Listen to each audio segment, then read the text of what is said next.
अमरीकी लड़ाका तैयारे ने रियासत अलास्का में फिजा में उड़ती नाकाबिले शनाख्त शय ऑब्जेक्ट को मार गिराया। व्हाइट हाउस के मुताबिक नाकाबिले शनाख्त शय फिजा में 40,000 फीट की बुलंदी पर थी, जिसका साइज एक छोटी कार जितना था।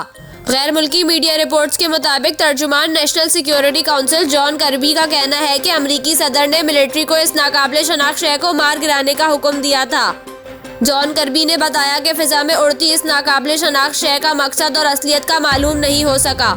अलबत्ता ये शय गुज़िश्ता हफ्ते गिराए गए चीनी गुब्बारे के मुकाबले में बहुत छोटी थी।